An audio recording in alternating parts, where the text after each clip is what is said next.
काही मुलांना किंवा काही मुलींना खूपच इरिटेट होतं जेव्हा त्यांना त्यांच्या लग्नाबद्दल क्वेश्चन केले जातात, जसे की तू लग्न कधी करणार, तुला कशा प्रकारचा मुलगा हवा आहे, कशा प्रकारची फॅमिली हवी आहे, किंवा मला साखरपुडा फिक्स झाला आहे, असं वगैरे वगैरे. म्हणजे लग्ना रिलेटेड जे काही सेंटेन्सेस असतील ते आपण आज शिकणार आहोत की ते इंग्लिशमध्ये कसे बोलायचे. होऊ शकतं की तुम्ही जर त्यांना इंग्लिशमध्ये रिप्लाय केला तर ते नवीन तुम्हाला क्वेश्चनच करणार नाही. चला तर मग बघूया. तर नेक्स्ट सेंटेन्स आणि सर्वात आपल्या नातेवाईकांचा आवडता क्वेश्चन म्हणजे लग्न कधी करणार. चला तर मग ते इंग्लिशमध्ये विचारू शकतात. When will you get married, when will you get married. Next मग तुम्हाला त्यांना सांगायचं असतं की 1-2 वर्षात करेल किंवा वर्षभरात करेल, तर ते तुम्ही सांगू शकतात इन अ इयर ऑर 2. म्हणजे काय, 1-2 वर्षात, इन अ इयर ऑर 2, किंवा वर्षभरात करेल असं सांगायचं असेल तर तुम्ही बोलणार in a year or so, in a year or so, म्हणजे वर्षभरात. तुम्ही कोणत्या प्रकारचे कुटुंब शोधत आहात, what kind of family are you looking for. इंग्लिशमध्ये तुम्ही असं विचारू शकता, what kind of family are you looking for, किंवा तुम्ही कोणत्या प्रकारचा मुलगा शोधत आहात, व्हॉट काइंड ऑफ किंवा तुम्ही कोणत्या प्रकारचा मुलगा शोधत आहात, what kind of boy are you looking for, what kind of girl are you looking for. तुम्ही कोणत्या प्रकारची मुलगी शोधत आहात असे तुम्ही इंग्लिशमध्ये लग्नाचे रिलेटेड क्वेश्चन करू शकतात. माझे लग्न ठरले आहे, वाव माझे लग्न ठरले आहे, तर हे इंग्रजीमध्ये बोलणार my marriage is fixed, my marriage is fixed. किंवा तुम्ही हेच सेंटेन्स बोलू शकतात, माय मॅरेज गॉट फिक्स्ड, सेमच मिनिंग होतो.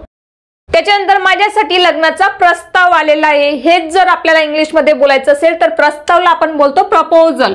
There is a marriage proposal for me. लग्नाचा प्रस्तावला आपण काय म्हणतो, proposal. There is a marriage proposal for me. माझे लग्न आहे, तुला यावे लागेल बरं का.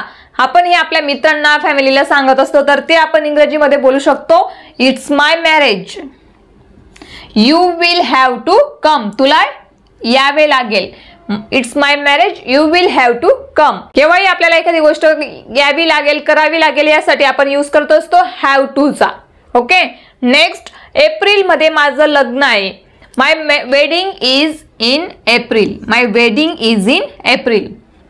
माझे लग्न आहे एप्रिल मध्ये, मे मध्ये. ते तुम्ही तुमच्याप्रमाणे मंथ चेंज करून तुम्हाला कुणालाही सांगायचं असेल तर तुम्ही या पद्धतीने सांगू शकता. आज घरी मेहंदी फंक्शन आहे किंवा आज घरी हळदी फंक्शन आहे, तर ते तुम्ही बोलू शकता इट्स मेहंदी फंक्शन टुडे, किंवा it's haldi function today at home. या पद्धतीने तुम्ही बोलू शकता. नेक्स्ट, मला लग्नाबद्दल खूप उत्सुकता आहे, म्हणजे मी लग्नाबद्दल खूप एक्साइटेड आहे. काही जण राहतात तर ते बोलू शकतात I am feeling so excited about getting married. I am feeling so excited about getting married म्हणजे काय, मी लग्नाबद्दल खूप उत्सुक आहे.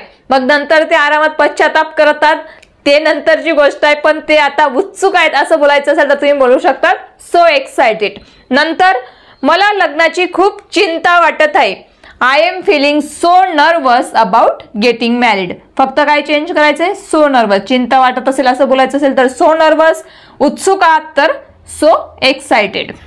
माझ्याकडे तुझ्यासाठी चांगली बातमी आहे. कुणाला जर चांगली बातमी आहे असं सांगायचं असेल तर तुम्ही बोलू शकता I have good news for you. चांगली बातमी म्हणजे काय, आपण त्याला इंग्लिशमध्ये बोलतो good news. I have good news for you.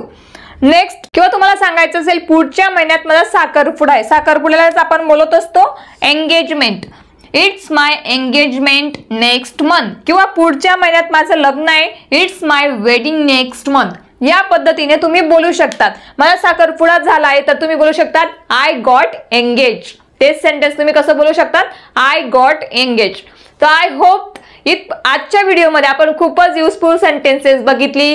ही आपल्याला खूपच यूज होणारी सेंटेन्सेस आहेत. या सेंटेन्सेसची जर तुम्ही चांगल्या प्रकारे प्रॅक्टिस केली तर आय होप तुमचंच खूपच चांगलं इम्प्रेशन पडेल तुम्हाला जे मॅरेज प्रपोजल आला आहे त्यांच्यावरती. म्हणून ह्या सेंटेन्सेसची जास्तीत जास्त प्रॅक्टिस करा. प्रॅक्टिस करण्यासाठी मी तुम्हाला एक टिप्स सांगते. तुम्ही ही सेंटेन्सेस एका नोटबुक मध्ये लिहून घ्या.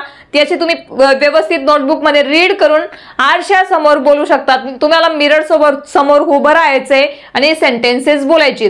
When will you get married, मग त्याच्यानंतर लगेच तुम्ही बोलू शकतात I will get married in a year or two, मी 1-2 वर्षात लग्न करेल, किंवा I will get married in year or so. याप्रमाणे तुम्ही आरशासोबत उभे राहून प्रॅक्टिस करू शकता या सेंटेन्सेसची। म्हणजे जेव्हाही तुम्हाला दुसऱ्या समोर बोलायचे असतील तेव्हा तुमची फजिती उडणार नाही, तेव्हा तुम्ही हेजिटेट होणार नाही।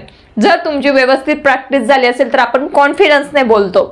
तर आय होप तुम्हाला व्हिडिओ आवडला असेल। कशी वाटली ती सेंटेन्सेस मला कॉमेंट थ्रू नक्की कळवा। आणि व्हिडिओला लाईक केलं ना? काय सांगताय, अजून नाही केलं?